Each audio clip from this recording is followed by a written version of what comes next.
Les amis, bonsoir, on se retrouve pour une nouvelle review hebdomadaire comme tous les dimanches sur l'Attaque des Titans, saison 4 et épisode 12 aujourd'hui. Donc voilà, vous avez vu ou pas? Est-ce que vous avez vu le nouveau cadre Naruto Jiraiya? Voilà, je trouvais ça stylé, du coup je l'ai mis. Bref, on va passer à la review dès maintenant. Je vous lâche l'intro et on passe à la review de cet épisode plutôt calme, mais intense à sa manière. Je vais m'expliquer.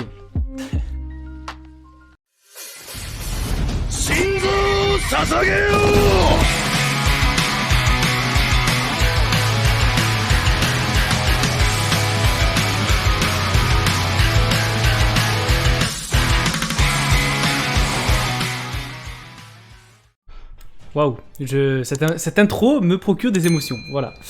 Bref, donc on commence cet épisode avec Armin qui parle toujours à Annie. Et là, on a le développement d'une potentielle relation entre Armin et Annie. On voit qu'il en kiffe en fait sur Annie. Peut-être que, je sais pas si c'est à cause de Berthold, enfin de l'esprit de Berthold, genre des souvenirs de Berthold et tout. Du coup, lui aussi, il commence à kiffer Annie. Ou si, il a toujours kiffé Annie en fait. Donc, je sais pas. Je me pose cette question. Mais en tout cas, c'est assez intéressant. On voit Hitch aussi qui le taquine un peu. Et après ça, donc on a Hitch qui lui donne les journaux pour qu'il s'informe un peu. Parce que du coup, ça sous-entend que Armin, il reste très souvent avec Annie. Et qu'il se renseigne pas très... Enfin, qu'il se renseigne un peu sur la situation, tu vois. Genre, vraiment, en ce moment, il reste qu'avec Annie, quoi. Et donc on apprend que le peuple il veut Eren à la tête d'Eldia. Donc Eren il veut, enfin le peuple veut que ce soit Eren le commandant. Genre ils veulent que Eren commande le peuple et parce que pour eux c'est Eren qui les mènera à la liberté. C'est Eren qui va les libérer. C'est Eren qui va les sauver. C'est Eren qui va les mettre sur un piédestal on va dire entre guillemets. Donc vraiment on a un peuple qui est Team Eren, qui est pro Jäger. Enfin, non, qui est Team Eren plutôt, parce qu'ils connaissent pas l'existence de Sieg.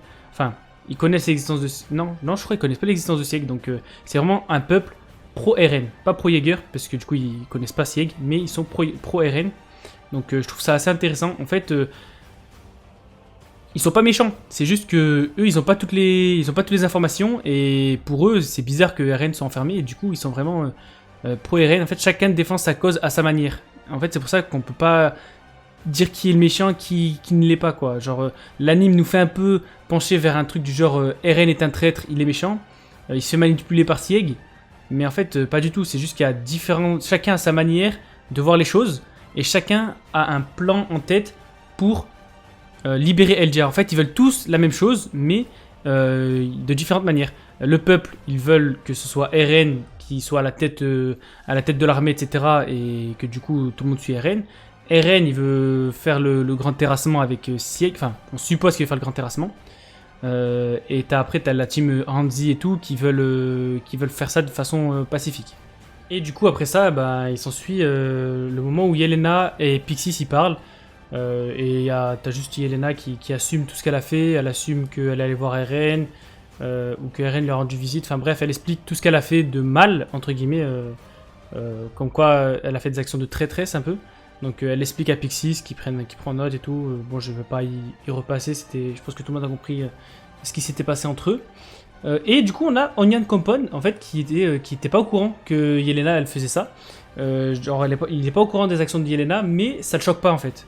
Et Hanzi elle le remarque et c'est pour ça que Hanzi, moi je l'aime trop. C'est une craque.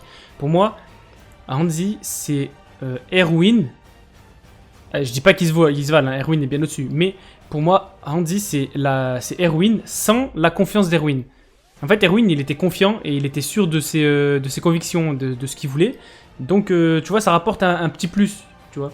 Alors que Hanzi, elle a le potentiel pour être une Erwin, c'est juste qu'elle a pas confiance en elle. Voilà. Je tenais à le dire parce que Hanzi, je trouve qu'il n'y a pas assez de personnes qui sont team Hanzi. Et moi je suis un peu team Hanzi puisque je l'aime bien. Voilà. Du coup, Onion Compon et Hanzi, petite alliance. Enfin, on voit qu'ils s'apprécient. Et qu'ils vont pas se mettre de couteau dans le dos ni quoi que ce soit. Donc, un nouvel allié pour le FC. On va l'appeler comment ce FC? Le FC. Le FC Bataillon. Non, le FC. Le FC. Comment ça s'appelle? Le FC. Bon, bref. Après, du coup, on a la mort de Zaclé. Oh, j'ai pété un câble. Je m'y attendais tellement pas, The Bee. Et en fait, c'est pas que je m'y attendais, ni que je m'y attendais pas. C'est juste que le moment où Mikasa est là en mode c'est quoi ce fauteuil et tout, je me fais c'est bizarre. Mais je m'attendais pas à ce qu'il y ait une bombe. Pour moi, c'était juste genre il y a un mouchard. Pour moi, il y avait un mouchard dans le siège. Genre il y avait un micro ou un truc comme ça. Enfin bref, pour moi, il y avait pas de bombe, wesh. Et en plus, le pire, c'est que Mikasa et Armin, ils auraient pu y passer. Donc, pourquoi Eren il fait ça? Enfin, du coup, Eren fait ça parce qu'il savait que Zaclé voulait sa mort pour le titan originel, le titan assaillant et le titan marteau. Mais Eren, il fait pas attention aux dégâts collatéraux. Mais d'un côté, je me dis qu'il y fait attention. Parce qu'en fait, le fait qu'ils ne disent pas à Armin et Mikasa toutes ses actions, c'est pour les protéger, entre guillemets. Parce qu'on se souvient que Eren Kruger, il avait dit si tu veux sauver Eren et Mikasa au père de Eren, voilà quoi, fais ça. Donc ça m'étonnerait que Eren il ait oublié Mikasa et Armin. Je pense juste qu'il veut les écarter le plus possible de tout ça quoi. Sachant que potentiellement il a des flashs du futur, peut-être qu'il savait que Mikasa et Armin ne mourraient pas maintenant. Donc voilà. Scène hyper intéressante, hyper impactante, incroyable. Enfin, scène incroyable, la mort de Zaclé, masterclass. Donc après, on a la scène du peuple qui est là en mode ouais, ça sonne la révolution, vive Eren et tout, nanana, mais eux ils savent pas que c'est une dinguerie ce qui vient de se passer. Genre, c'est pas Eren, c'est les pro-Jaeger, mais eux ils le savent toujours pas. Donc c'est un peu de peine pour eux. Et donc après, on apprend que Eren il s'est évadé. Et là, on a une scène magnifique, la scène de la veste. Eren qui enfile sa veste et qui dit il faut localiser Sieg. Pouah là là là là là là, quelle scène incroyable. Franchement, dans le trailer, elle était incroyable. En fait, la seule chose que je reproche à cette scène, c'est pas le fait qu'elle soit moins bien que le trailer ni quoi que ce soit. C'est qu'il manquait un petit ralenti, tu vois. Genre, ça manquait la scène est passée trop vite. Ça manquait un petit ralenti badass, tu vois. Mais sinon, à part ça, la scène est incroyable. OST incroyable. Décor incroyable. Eren, il me donne envie de me mettre torse nu et de faire des abdos, quoi. Bref, du coup, je voulais revenir aussi sur le moment où la foule, après l'explosion de Zaclé, la foule est là en mode vive Eren. En fait, ils sont là en mode Shinzo Sasageyo et tout. Ils répètent Sasageyo, Sasageyo. Et moi, je trouvais ça hyper bizarre et tout. C'était limite. Il y avait limite un malaise, genre. Enfin, parce que nous, en tant que spectateurs, on était limite en mode malaise, parce que c'est la phrase que le bataillon d'exploration ne faisait que répéter. Erwin ne faisait que répéter Sasageyo, Sasageyo. Et là, le fait que le peuple le dise, après avoir abattu le commandant actuel des Eldiens, c'était vraiment. Je sais pas, je trouvais cette scène un peu assez forte. Et bref, après, on a donc Pixis qui est. Enfin, on a l'élaboration du plan, tout le monde dit son point de vue et tout. Bref, on va pas y passer 1000 ans. Et on a Pixis qui est là en mode, en fait, on doit se plier à Eren, mais sans faire les lèche-bots, quoi. On se plie à Eren, mais on garde notre... Moi, je l'ai compris en mode, on se plie à Eren pour voir ce qu'il va faire, mais à tout moment, bam, tu vois. Genre, on est obligé d'écouter Eren, parce que c'est lui le boss, quoi. C'est lui le big boss, on n'y peut rien, il a gagné, frère. Mais on fait attention à nous, et on voit, on prend la température et tout. Et aussi très content, il y a... Hanzi qui a dit je trouvais ça bizarre et tout, le restaurant, les mares et tout, nanana. Donc je pense qu'on a raison par rapport au vin, au liquide, tout ça, le liquide de titan, c'est qui transforme tout le monde en titan, Levi qui va se battre contre des titans. Moi je sens que ça arrive là, ça arrive soit le prochain épisode, soit l'épisode d'après, je suis pressé. Et on voit, ouais, j'ai zappé, on voit Pique sur Paradis. Oh la dinguerie, dinguerie monumentale. Pique, qu'est-ce qu'elle fait là? Elle a trop de flow par contre. Mais Pique, que fait-elle ici?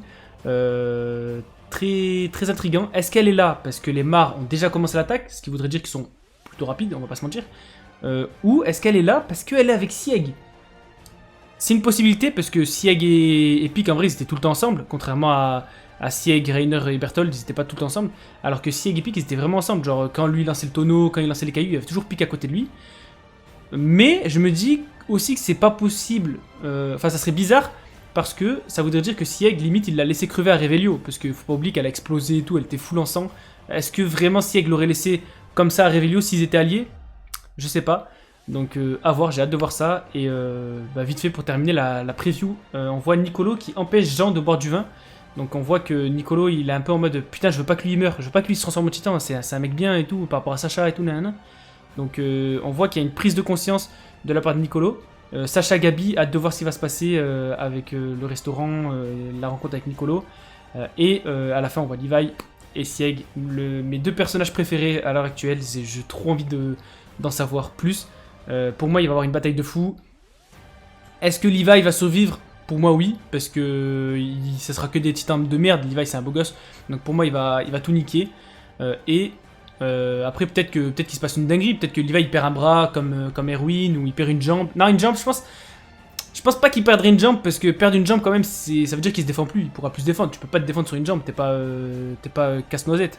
Donc, je pense pas qu'il perde une jambe, mais peut-être un bras. Ou ouais, peut-être un bras. Je vois bien Levi perdre un bras, mais contre des titans simples, ça serait décevant un peu. Peut-être que peut-être que Sieg transforme tous les titans et Sieg se transforme lui aussi, et là du coup ça ferait que Levi perde un bras.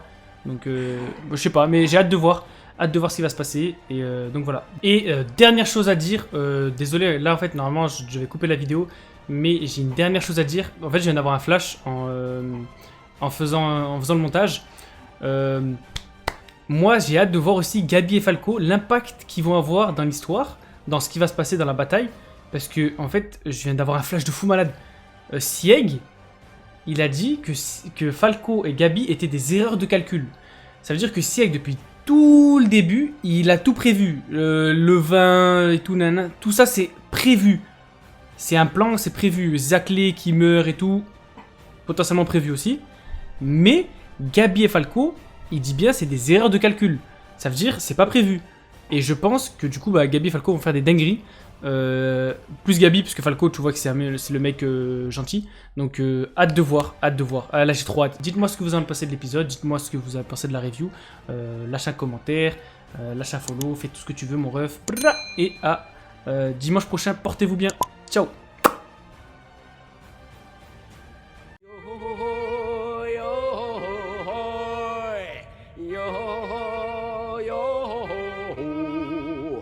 ビンクスの酒を届けに行くよ。海風気任せ波任せ